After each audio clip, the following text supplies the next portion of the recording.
everyone, welcome back to Dragonfly Engineering. So this week we're getting back into the machining side of things at Dragonfly Engineering, and it's actually building out infrastructure. I'm going to be building some robot end effectors, which are basically almost duplicates of the previous ones I've made for the Kuko robots that are next door. And it's a multi-step process, and I'll probably put some B-reel of some images of the existing end effectors that I have commissioned right now for building product. But we're going to start with this square aluminum extrusion, and I've just cut this up into cubes, and basically this cube winds up being bolted to the end of the robot, and it creates multiple mounting surfaces to mount what's called end effectors, which are basically this, the tools that you stick on the end of a 6-axis robot to assemble things or do work. So it could be suction cups or grippers or soldering irons or cutters or anything. So in this episode, we're going to make a bunch of these end effectors, and I am going to be using the Herco 3-axis mill to do the first op, which is these. You can see these mounting holes in the corners, and then basically get a nice square bottom to our extruded aluminum. And then the second op, we are going to use the Haas 5-axis mill, and I'm working on this fixture right here, which basically sits on top of the also homemade work holding feature that I've made and showed in other episodes.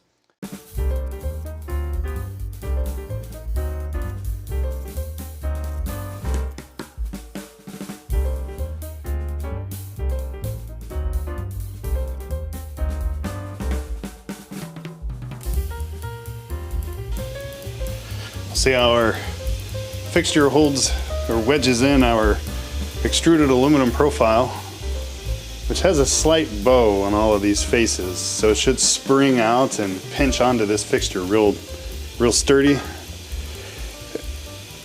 And it does, so that's good. All right, I'm going to drill some holes in the bottom, and then this robot end effector will have some threaded holes in the corners to pull it down. I got April with me, and we rough cut out the stock for our robot end effector, and we just did the programming and posted out the first op machining, which is basically going to face off our square extrusion on the end and then drill mounting holes in it so that we can mount this part onto the 5-axis to do the second op, which is machining the rest of the cube. So we'll do that. One trick that I use, since this is just basically saw cut, I don't know how square this edge is. In fact, you can probably see it's not square at all. But when I load this part into the vise, I can use this 1, 2, 3 block, which does have square corners, to kind of square the block up against this vise jaw stop right here. Okay, so I just put the cube in the vise, and then I use this 1, 2, 3 block to kind of force the part square relative to this edge and the center of our vise jaw. You can see it'll roll up a little bit, like so, and then I'll tighten the vise down. So that's our 0 position, which we had set up in Mastercam. So over here there is a little bit of a gap, but I'd rather have this block square because we'll finish squaring it up on the 5-axis mill. And we'll load the program. So input, program manager, open, and it defaults to the USB stick. End effect 3-axis, 8.1, and we will load it. So on this mill, it actually transfers the file from the USB stick into its memory. So I can unplug the USB stick now if I wanted to. And we did do a trial run on this part, so I don't need to check tool heights and all of that. So we don't need to use option stop. We're just gonna run this thing. It will be kind of sprayy, so I'll close the door. And we'll hit cycle start, and I'll be ready on the motion hold. Actually, I could probably run it without coolant for demonstrative purposes. There we go.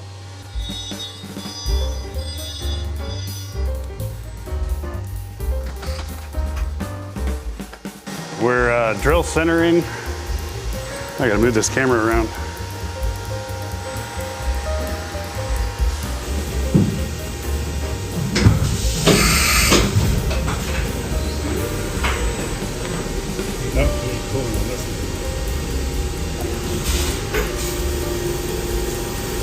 Okay, so same situation, because you're tapping, you want the coolant on, because it's a hotter. Yeah, well, this is the drill for the tap. Drill for the tap, okay. Yeah, and we're pecking to clear out the flutes in the drill bit. Because we're going about 10 millimeters deep, and it's a good chance that you would jam up the flutes and then snap off the drill bit if you didn't peck and have coolant flowing.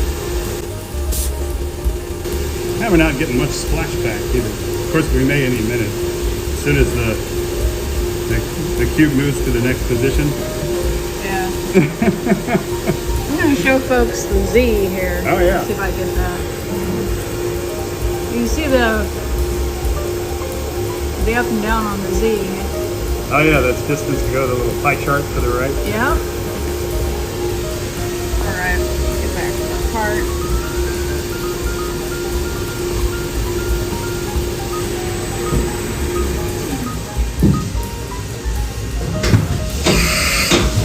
Nice switch.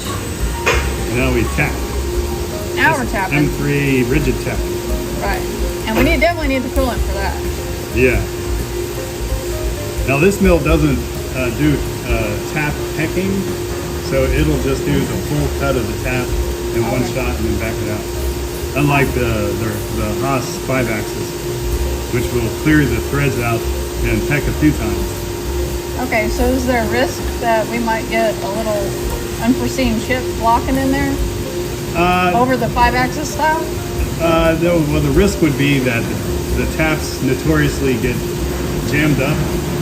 So the whole thing would just break off. Okay. Yeah. Yeah, the aluminum will weld to the tap, or the chips will get clogged, and it can't roll forward or back, and it just breaks off. Oh, man. Where with the so tap... it just gets stuck. Yeah, the tap pecking, you can have it just do one rotation and clear it, one rotation and clear it. Right. If it's a really tough material. Yeah. And then here we're gonna deburr the edge with a chamfer tool. Okay, but that's a different style than the 5-axis.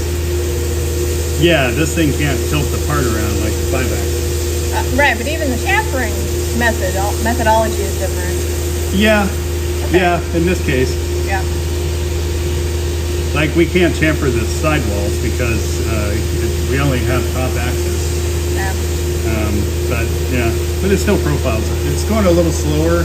I could probably speed this up. Chamfer has only taken off just a little thread of metal. Yep. So you can go a lot faster. Yep. But the other thought is the rest of the operations on the 5-axis mill take like 10 times longer, so it doesn't necessarily matter if this is going slow because I'm the only one loading and changing parts. So why did you decide to do these operations on the Herco and then go into the 5-axis? Well, we needed to do the little trick with the 1, 2, 3 block to fix the angle, and that's it. It's done. So using that hand block, I was able to get this square to be squared up to its axis. If the 5-axis has a fixture that would receive this trued up surface with the mounting holes, which we're going to go and load next. So this is actually we're looking at the face down. Yeah. That was whenever we put that into the 5-axis. Yeah, this face we gotta get true and square, so that we can then load it true and square into the 5-axis mill. Right. So we're actually going to be working on the underneath part. Yep. When we do on the 5-axis. Yep. Okay. In our next step. But I was able to, and you saw how the block dropped a little bit because this surface isn't square. So now we're going to take this. See the holes. Oh, thank you. We're going to take this trued up surface that's deburred already and tapped, and then we're going to load this into the fixture on the 5-axis, and then the 5-axis will do all the rest of it. Nice. And we'll do that right now. Okay. All right, cut. Okay, so I did move my CAD computer over to my desk. It was in the central table, so that's an update, trying to straighten up the shop. Yay, straightening up the shop. Yay. Oh, and April is recording some of these clips now. Yeah, so also we have our new product. Look at that. The end mill / drill bit / pin holder, which is now available on Amazon for sale. So we'll put a link in the description of the video. But buy your own end mill organizer or pencil holder. Why don't you show that like not tipping over? Like that's one of the critical features is that if you happen to bump it, it does not tip over. Yeah. Yeah. Which is really handy in a shop where like a lot of things can get jumbled. Anyway. I guess I don't have drill bits here, but that's okay.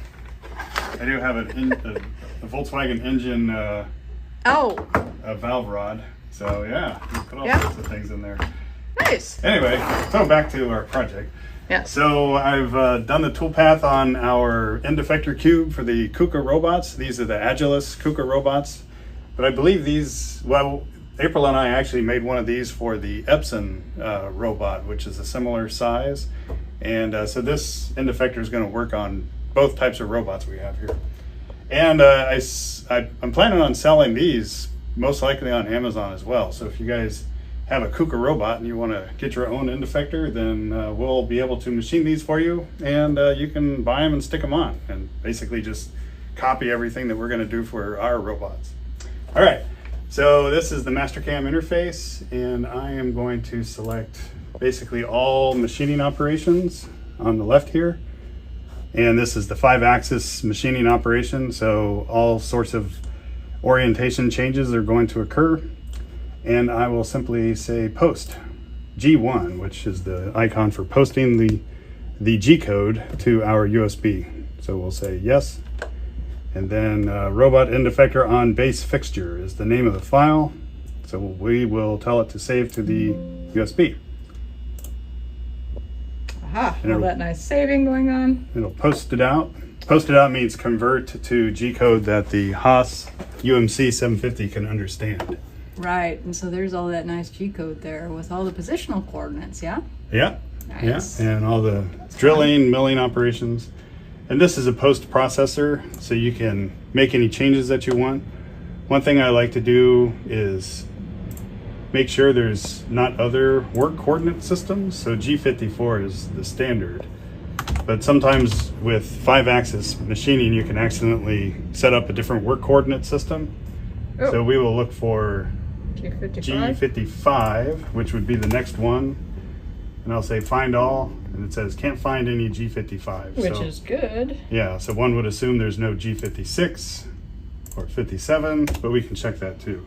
And you just have experience to know that 55 and 56 are common, and that's why you're looking for them. Yeah, G54 is the base one. So if you accidentally put a G55 command somewhere in here by basically mislabeling it, one of the front or back or side tilt axes, and you've got a different coordinate location in the mill for G55, then all of a sudden your part's somewhere else, and the milling machine will try to machine something and it could crash into other fixtures or whatever. So I just double checked.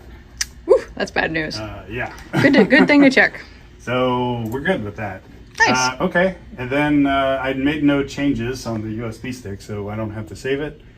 And we will pull the USB and go out to the mill. So we'll meet you out at the mill. Okay, we're out at the Haas UMC 750, the 5-axis mill. And we got our program on our USB. So I'll stick this in the little port here and go to list programs. USB pops up. And I called it robot something. Robot end effector on base. Ooh, yep. And you can check the date and the things to make sure it's the version that you want, and you say select program. And then over here is our program. Looks like the header on your G code that you just checked on your other computer, is that right? Yeah, so it gives you the time, August 1, 3:04 p.m. It tells you what tools you're going to use, which is nice, so you can make sure you've got all your tools loaded. We've already run one of these parts, so I already made sure all the tools are correct, so we can run this whole operation without the option stop. An option stop is the mill will stop whenever it's ready to change a tool, and it'll wait for you to hit a option stop button, or I'm sorry, cycle start button to change the tool and do the next operation. So I did that on the first run. Just, it's kind of a good safety protocol to make sure there's no wrong tool loaded or something, or you're not trying to drill with a tap or tap with a drill. Anyway, so we kind of ran all that so we can go to 100% rapid, 100% feeds and speeds, and to execute the program. Oh, actually, we'll start the camera here. All right, and what is the camera looking at? The camera is Looking at that part. our blank sawed out square extrusion Ooh. of aluminum, 3/16 of an inch wall, and it's a little more than 3 inches tall. And I think we're ready to go. Nice. So I'll hit cycle start. And Yep. I always like to be ready on the feed hole for all of the unknowns. Okay, here it goes. Oh, there's the swap. I guess it started with the 1/2 inch end mill to rough in the top. I'm going to turn the coolant off. I'll slow it down a little bit because it rings. Wow, making some chips. Yeah, and then we do a finish cut.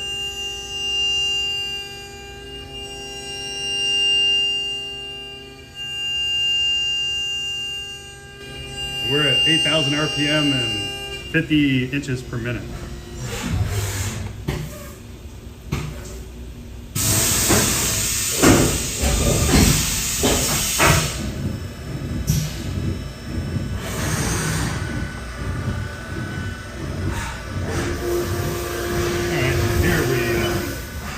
How much coolant going on this one? Yeah, I'm turning it on and off so that the camera can see something. Ow. Otherwise, the whole window just turns into like a milky screen. Ow. We do need coolant on this drill bit though. Okay. Try not to overheat But this time. I'll just kind of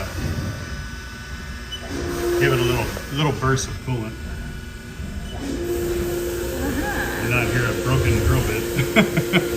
No.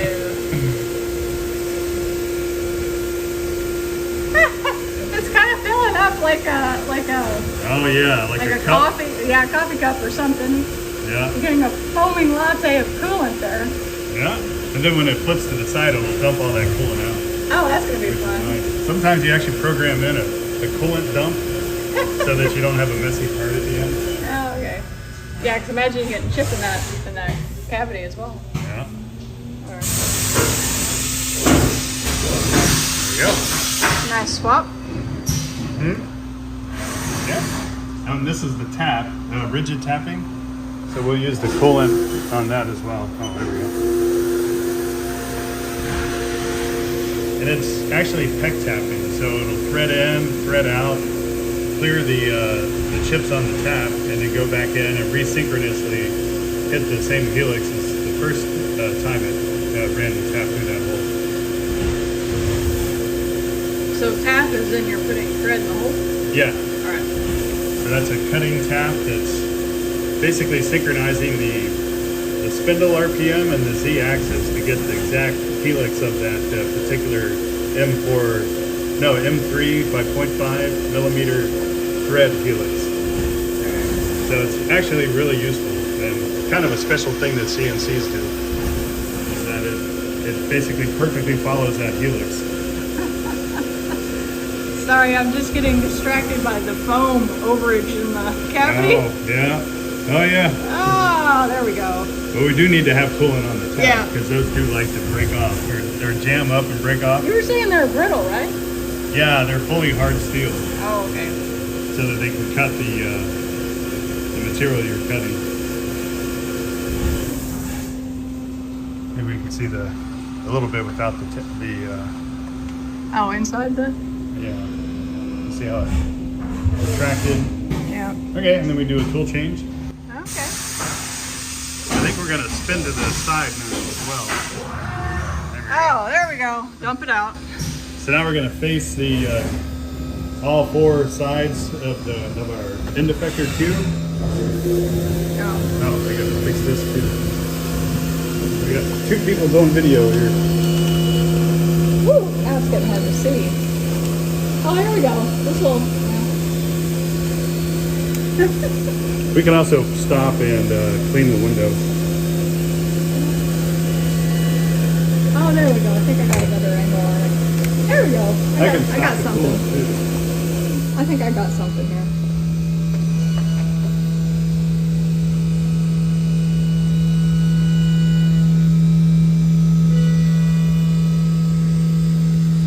I can also stop the program at any time to open the door to clean off the window. So I'll find a good time to stop.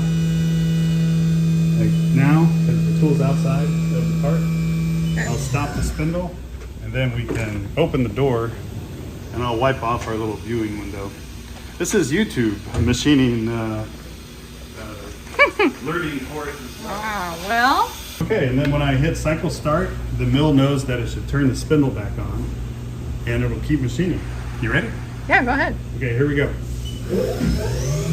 And we'll keep the coolant off so you can kind of just see the operation. Let's see if I get this. Ah, there we go. Got it in focus. Yeah, I guess if you don't use coolant, it's a little noisier. Yeah, and the aluminum will weld up onto the end mill because we are moving so fast that the aluminum actually tends to want to actually melt onto the tool.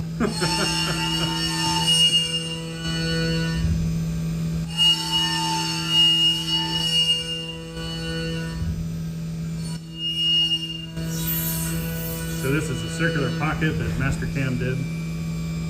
It actually reverses the direction from rough to finished cut.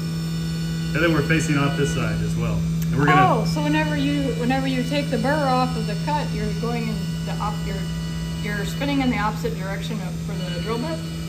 Yeah.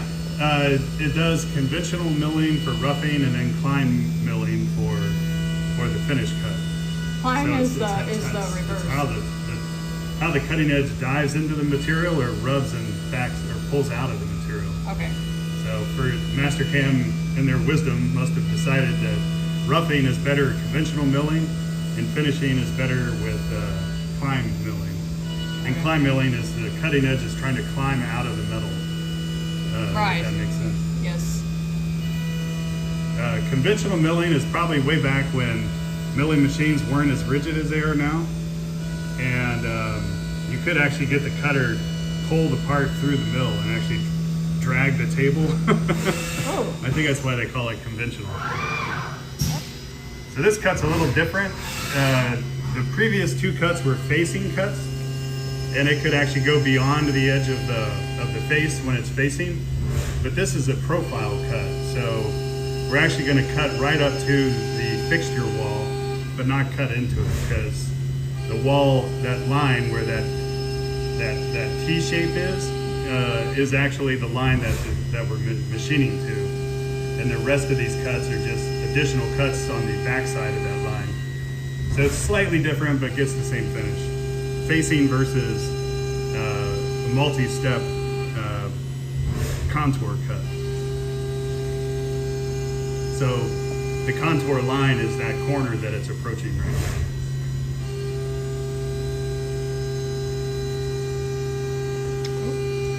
Hiding from me. And it'll get infinitely close to it.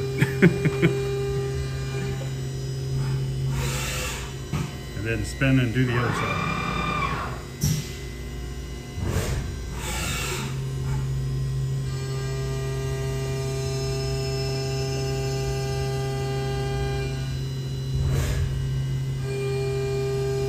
And it's only doing a one-way cut, so this is climb cutting right now. Where the facing, it would do a combination of climb and conventional.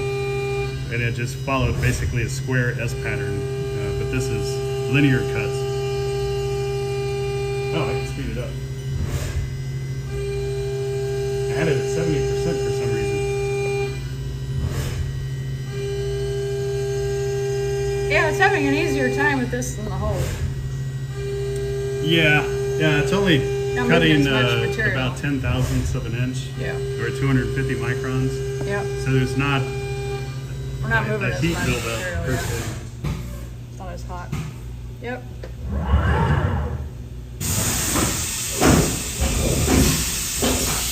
Well, And now we're gonna basically drill a whole bunch of holes. We're gonna Swiss cheese it. yeah. So we're gonna center drill, which basically just sets the pilot position for the drilling operation. We're just putting little dimples into the metal, and then we will follow up with drilling every dimple out with the particular drill bit that we need. So delicate. So delicate. Yeah, but it'll also push right through that metal. Yep. Delicate but powerful. Yep. If you programmed it incorrectly, of course.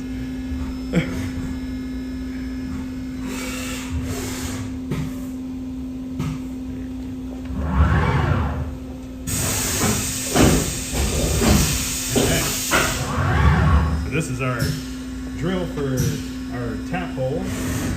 I'm gonna run coolant on this because drill bits can clog up. Yep.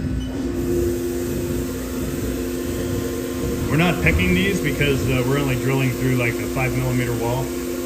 So there's not going to be a buildup of chips in the flutes of this drill bit because it's a thin wall drilling operation. But deeper holes you actually want to peck and clear out. You pull the drill bit out of the hole and the coolant will clear the chips out of the flutes of the drill bit. Otherwise it'll jam up and then break off the drill. But these are thin walls so we don't need to do that. So these are not through holes, right? Yeah, these are They through are holes through- on the okay. thin walls of our cube. Oh, okay. I can show you over here. So we're drilling all of these M4 mounting holes right now. Okay, which are through holes. Yeah, yeah. So it looks like you got two different like screw size or This is the 4 and this is the 6. oh, that's the 6. Right? 6 is for the kinematic mount. Okay. I can get one. Yep. So we're tapping right now. Okay. I'll be right back. Sure.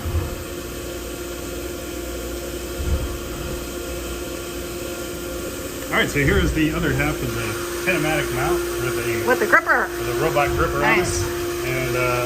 And I've shown some pictures of different orientations, but this is kind of how the meat and potatoes of how it goes together. So this is the one half, Yeah. and with an M6, I haven't tightened it down.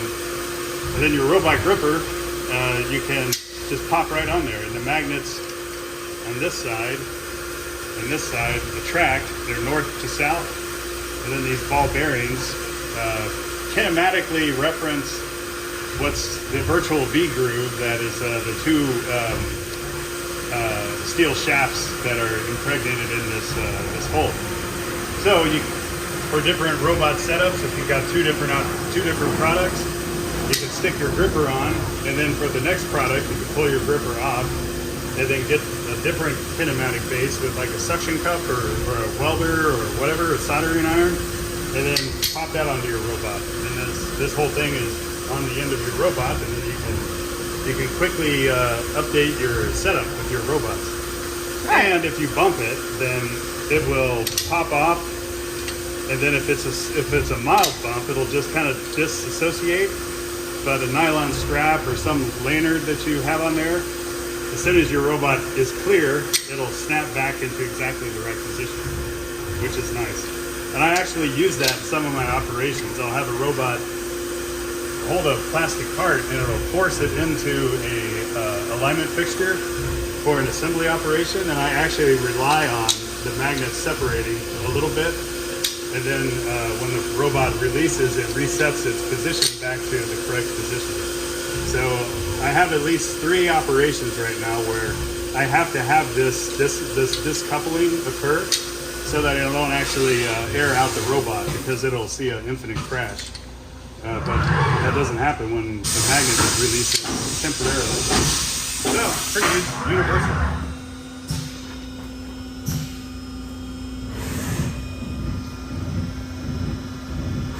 Okay, so this is the next face. And we're doing This is the same face We are drilling the dowel pin alignments. Oh, okay. It's just 4 holes that. Well, the thing is, I guess one of my scrutinies of Thor Labs is that they only have 1 hole for this mount, so it can spin. So we actually have to drill a dowel pin hole to lock the rotation of this thing. This hole over here is actually a threaded hole for. This is actually for optics tables, and they can actually have a screw that will tilt this kinematic mount to tilt an optical lens or something. But mechanically, there's just 1 hole in the middle, which makes no sense mechanically to me. Anyway, Yeah, so I think those 4 holes were the dowel pins, and now we're chasing the. Oh no! Actually, we're rotated to the other side, and we're making another array of mounting holes. so. This is again This is side 2. side 2, Yeah. and this is M4, right? Uh huh. All right. And it's pre-drilling for some M3 holes as well. Okay.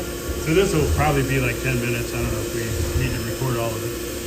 Well, I think one thing that maybe we want to elaborate on, if you want to grab that Oh yeah. part, is that we can This get is what the. happens if you don't have a dowel pin. Yeah. Anyway, you were saying? Need to stabilize that a bit. Yeah. But I think the thing is the cool thing here is that you can put that gripper on any of the sides, and and also too, you have enough positioning that you can adjust the position within the side. Like you can put different, like so if it saves it's a time saver in some regard. You know, I think the other thing is you don't just have to use gripper. You can actually use like suction cup, you can use pick and place, you can use like maybe even just a little sensor. Yeah, like a nudger. You know, we have a couple nudgers. Or an optical sensor. Optical or sensor. camera, Yep. and then your robot would change the sensor location or the camera location Right. to make sure your part is fixtured correctly. Right. So you would take that thing and kind of like have like one, like maybe a camera sensor here and a gripper here and a poker here, and then the arm would kind of just rotate depending on what the job it needs to do. So different work planes, and you can actually program the robot to say, okay, use work plane 1, right, work plane 2, work plane 3. Right. And in your robot, and actually within your robot XYZ like global set system, you can actually know what those corners are, and you can pre-program your rotational location. Yeah, the axis of rotation can be right in the middle of the cube. Right. It can be on this corner. Right. It could be on a welder, like a soldering iron way out here, and the robot will follow that point. Right. And I think we did a video with Big Yellow drilling that table. We did. We showed that operation. Maybe we'll link that too. Yeah. Big Yellow is too big of a robot for these small cubes, but it has like a bigger kind of aluminum plate, larger U-shaped Right. So I think, you know, whenever people talk about like a universal tool, or like this is a very close situation to a universal end effector. Yep. So, you know, instead of buying like, you know, 6 different end effectors and having to switch it out and redo your XY positional. Yeah, you just change out your you switch the tool and you're good. It's almost like the, you know, like the tools in a 5-axis, you know, it's on the rotary and it's already indexed. Yeah, you just change it out. And it already knows the height and the position of it. Right. I mean, this one only has 4, whereas the how many tools you got in this 5-axis? Like 40. 40? Yeah. Well, okay, so we divide by 10, but at the same point, the concept is really similar. Yeah, I think the most different tools I put on one of these robot end effector mounting tubes, I think is like 5 different operations for one robot. 5? Okay, you got 4. Now, how did you do 5? So you had one for each plane. Air blow. Oh, air blow. Okay. There's a welder. There's a gripper. Yeah, and a poker suction probably. cup, and then there's a manipulating Poker, yeah.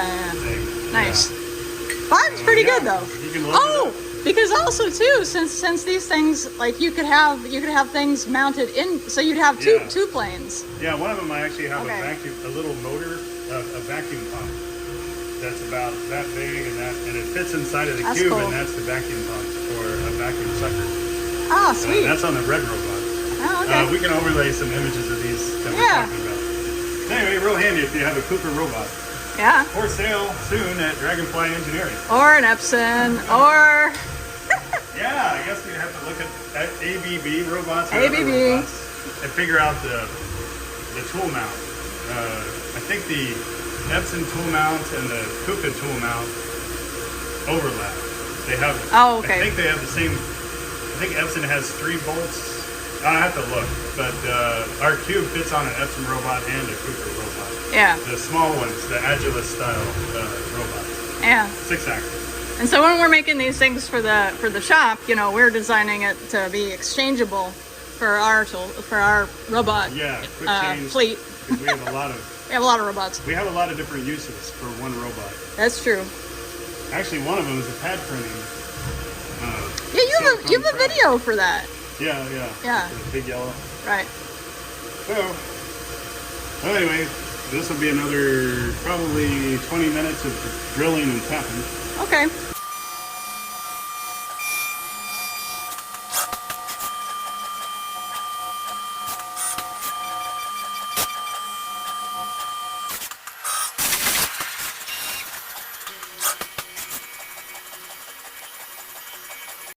All right, so we finished our cycle, and it was 43 minutes and 41 seconds, which is exactly how long the last one took. And we did a deburr with a chamfer mill on all the corners, and I went back with the spot drill and cleaned up some of these threads, because you can get a little curly cube coming off of them with the CNC tap, as the threads come out the top of the tap that the CNC uses. And yeah, now we'll just unbolt our finished part from our fixture with these, basically these M3 screws, the same as these tap holes up here, which are additional mounting options for the robot end effector tools. But it's a tight fit so that we don't get too much chatter. Uh-huh. And here we go. So you just wiggled it off, huh? Yeah. And then this side was cut on the 3-axis mill, our first operation, which we'll show a little footage. I probably showed that footage first, but yeah. So here's our finished part. Nice. There's probably some deburring we have to do on the inside, because this is the extruded finish of the aluminum. Yeah. I'm probably just going to use a file and clean off the burrs on the inside. But that's it. And then we can stick this on the robot and start putting features on it and programming it. Nice. Done. 43 minutes. Okay, so this video has gone a little long in the process of machining our universal mounting cube for the robot end effector. And this guy is mounted to one of the KUKA Agilist robots, even though Samsung cast their name into the side. This is actually a KUKA Agilist robot. And this setup works on KUKA Agilist. So next week we're going to machine the extension tube or fixture, because if you just mount this cube directly to the 6-axis or the 6th axis, and if you rotate the 5-axis, the corner of this cube can actually gouge into the robot. So you do need to stand it off by this distance. And I'm also working on a design, a version of this, a more advanced version of this kit that will detect a bump and actually give a emergency stop signal to the robot. So, which I'll probably wind up using all of those for my own in-house use. So there'll be 2 versions available: the basic kit, which is this one, and then a bump and auto stop version as well. So thanks for watching Dragonfly Engineering, and stay tuned to next week where we build the extension shaft and probably get into the emergency stop version of this as well. Oh, and one last thing, if you want to buy one of those tool organizing or pen organizing trays, then there's a link in the description for purchasing that on Amazon. That's our first product that we've made here in the shop, actually, with this molding machine back here. And soon we're going to be selling this kit on Amazon as well. So look forward to that, and thanks for watching Dragonfly Engineering.